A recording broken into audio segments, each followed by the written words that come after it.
अब वक्त हो चला है ऐसा क्यों जानने का।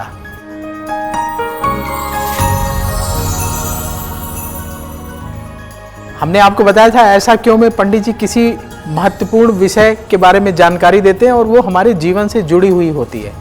पंडित जी, अक्सर देखा गया है जब बच्चों की शादी की बात आती है और माता पिता को पता लगता है कि उनका बच्चा मंगली है, तो कोशिश ये की जाती है कि मंगली लड़के की शादी मंगली लड़की से की जाए।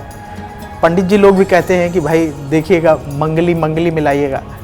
तो ऐसा क्यों है कि मंगली लड़के की शादी मंगली लड़की से ही करना चाहिए, और अगर मान लीजिए ऐसा नहीं कर पाते हैं किसी कारणवश, मंगली लड़के के लिए मंगली लड़की नहीं मिल पाती या मंगली लड़की के लिए लड़का नहीं मिल पाता, तो क्या होता है? जी देखिए प्रवीण जी, मंगल दोष पे हम चर्चा बहुत बार कर चुके हैं भाग्य चक्र में। अगर लड़का मांगलिक है तो लड़की को मांगलिक होना चाहिए, ये बिल्कुल जरूरी नहीं है। ऐसा बिल्कुल नहीं है कि मांगलिक का विवाह मांगलिक से ही करवाया जाएगा। हाँ, ये बात जरूर है कि लड़के की कुंडली में जहां मंगल है, अगर लड़की की कुंडली में उसी भाव में पाप ग्रह हो, राहु हो, केतु हो, सूर्य हो, तो निश्चित रूप से ये जो मंगल की बाधा ये भंग हो जाएगी। यानी अगर मांगलिक लड़की है और लड़का मांगलिक नहीं है, फिर भी अगर जिन भावों में मंगल के बैठने से मंगल दोष हुआ है लड़की के, अगर लड़के के उन्हीं भाव में सूर्य, शनि, राहु, केतु बैठ जाएं, तो भले ही वो मंगली ना हो, विवाह होगा। यानी ये कतई जरूरी नहीं है कि मंगली की शादी मंगली से ही करानी चाहिए। दूसरी बात यह है कि मान लिया कि मंगल दोष है, तो क्या करें कि शादी जल्दी हो जाए। देखिए, अगर कुंडली में मंगल दोष की वजह से अड़चन आ रही है या विवाह होने में विलंब हो रहा है, तो अमूमन इसके पीछे होता है सैटर्न यानी शनि। तो अगर आपको लगता है कि आपके विवाह होने में विलंब हो रहा है, तो आप शनिदेव की पूजा करना शुरू करिए। शनिवार को दीपक जलाइए पीपल के नीचे, निश्चित रूप से आपको लाभ होगा।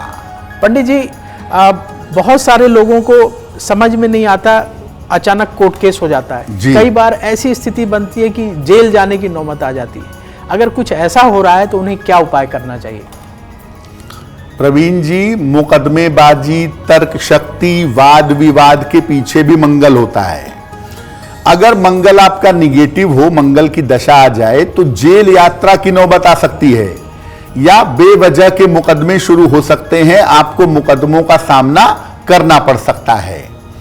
तो अगर आपके जीवन में मुकदमे जैसी स्थितियां हों, अगर आपके जीवन में वाद विवाद की नौबत आ गई हो, अगर जेल जाने जैसी संभावनाएं बन गई हो, तो क्या करेंगे? रोज शाम को हनुमान जी के सामने चमेली के तेल का दीपक जलाएं। इसके बाद संकट मोचन हनुमानाष्टक का पाठ करिए। बाल समय रवि भक्ष लियो, तब तीनहु लोक भयो अंधियारो। ये आपको रोज पढ़ना है और ये प्रयोग लंबे समय तक करें। और जितने दिनों तक आप संकट मोचन पढ़ रहे हैं, हनुमान जी की पूजा कर रहे हैं, मांस मदिरा का प्रयोग मत करिएगा, तामसिक आहार ग्रहण नहीं करेंगे। और एक बात और जान लीजिए कि मंगल अगर बहुत निगेटिव हो जाता है, तो आदमी के ऊपर गलत धाराएं लगती हैं और वो जेल चला जाता है। अगर कोई व्यक्ति जेल चला गया है, नहीं निकल पा रहा है, मंगल उसका सपोर्ट नहीं कर रहा है, तो ऐसी स्थिति में 7 बार 7 टाइम्स रोज हनुमान चालीसा अगर पढ़ी जाए और प्रार्थना की जाए मुक्ति के लिए, तो जो अपना व्यक्ति, परिवार का दोस्त कोई जेल चला गया है, उससे उसको जल्दी छुटकारा मिल पाएगा। एस्ट्रो तक ऐप पर आपको मिलेगा भविष्य से जुड़े हर सवाल का जवाब। डाउनलोड कीजिए एस्ट्रो तक ऐप और चुटकी में जुड़िए इंडिया के बेस्ट एस्ट्रोलॉजर से।